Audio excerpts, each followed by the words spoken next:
Typhoon is barreling towards southern and central Luzon. A number of areas along the likely path of Ulysses are taking precautionary measures ahead of the expected landfall hours from now. Marami ang nasawi at maraming bilang ang nawawala matapos humagupit ang bagyong Ulysses. Ilang mga pamilya, ari-arian at istruktura ang nasalanta sa pagdaan ng bagyo.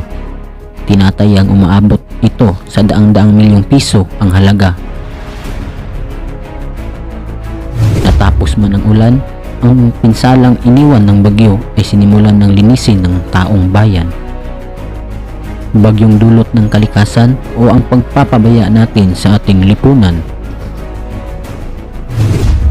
Kaya kung interesado ka sa mga ganitong video na maaari mong kapupulutan ng aral, ay huwag kalimutang mag-subscribe at hit ang bell icon para mas updated ka pa sa mga susunod nating video. Humahampas na malalakas na hangin at malalakas na... Ilang linggo ang nakalipas, ang Pilipinas ay sinalanta ng bagyong Rolly. Ngunit hindi pa man nakakabangon ang bansa, ay humagupit naman ang bagyong Ulysses. Si Ulysses ay kinikilala bilang napakalakas na bagyo ngayong taon. Ano man ang tawag sa nakamamatay na bagyo, hurricane, cyclone o typhoon, ang mga ito ay pare-pareho lamang, depende kung saan ito nagmula. Ang Pilipinas ay pangalawa sa mga bansang may pinakamaraming bagyong dumadaan taon-taon. At si Ulysses ay ang pang-21. Bakit nga ba sobrang nakakapaminsala ang bagyo sa ating bansa? Ayon sa ecowatch.com, maraming dahilan kung bakit napakaraming buhay ang kinitil ng bagyo sa ating bansa. Una, ang Pilipinas ay malapit sa pinakamalawak at pinakamalalim na karagatan sa mundo, ang Pacific Ocean, kung saan nagmumula ang bagyo katulad ni Ulysses.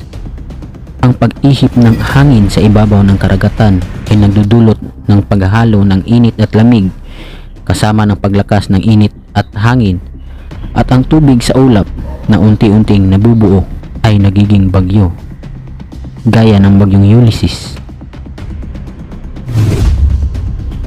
Ang walang pagtigil na ulan ay nagdudulot ng pagbaha sa ilang baybayin ng ating bansa. Isa pang dahilan ng paglakas ng bagyo ay sa tinaguriang deforestation o walang pakundangang pagputol ng mga puno sa kagubatan. Kasabay ng paglakas ng ulan at pagbaha ay nagdudulot din ng landslide ang ilang lupa sa mga paanan ng mga nakakalbong bundok. Mas nakakamatay ang baha kung may kasamang putik. Bagamat ang mga ito ay dahilan lamang ng mga pagbagyo sa ating bansa, ay hindi nito nasasagot kung bakit nga ba sobrang nakakapaminsala ang bagyong dumadaan sa ating bansa, gaya ng bagyong Yolanda, Undoy at bagyong Ulysses. Bakit nga ba sobrang nakakapaminsala ang bagyo sa ating bansa? Simple lang ang sagot. Dahil sa global warming. Ayon sa National Aeronautics Space Administration o NASA, ang kakaibang pag-init ng temperatura sa ibabaw ng daigdig. Ang pabago-bagong temperatura ay natural lamang, subalit ang kasalukuyang global warming ay kakaiba at hindi natural. Ito ay dulot ng greenhouse gases katulad ng carbon dioxide at ng polusyon o ang mga maitim na usok sa hangin. Ano naman ang kinalaman ng polusyon sa bagyo? Ang hindi alam ng karamihan, ang mga maitim na usok sa hangin ay hindi nawawala. Bagkus, pumapaitaas ito sa himpapawid at naiipon sa ating atmosphere hanggang bumabalot na ang maitim na usok sa ating daigdig. Hindi natin ito nakikita dahil sa sobrang nipis at napakataas. Ang init na nanggagaling sa araw na direktang tumatama sa ating daigdig ay hindi nakakalabas sapagkat hinaharangan ito ng greenhouse gases. Sa malaking sabi, balot ang ating mundo sa makakapal na usok. o sa tinaguriang greenhouse effect. Dahil sa pangyayaring ito, nadadamay ang ating karagatan. Dahil sa mga singaw ng init na hindi nakakalabas sa ating mundo, ay nagdudulot ng init sa ibabaw ng karagatan at nag-i-evaporate sa ulap kasabay ng paglakas ng hangin. Kaya ang mga bagyong dumadaan sa Pilipinas na nagmumula sa Pacific Ocean ay sobrang napakalakas.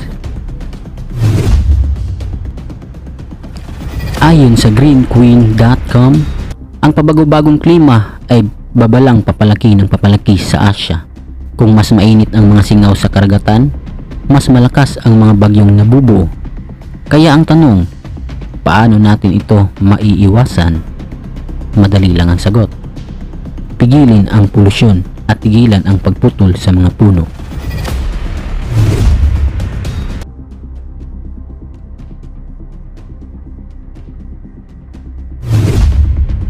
Kailangang ipagbawal ng gobyerno ang mga pabrika na naglalabas ng maitim na usok.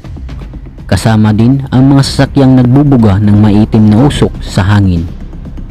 Marami ang mga bansang nagbabawal sa mga ito, katulad ng Sweden, Finland at France. Kasama na rin dito ang pagpapaigting ng batas sa mga ilegal na pagpuputol sa mga punong kahoy.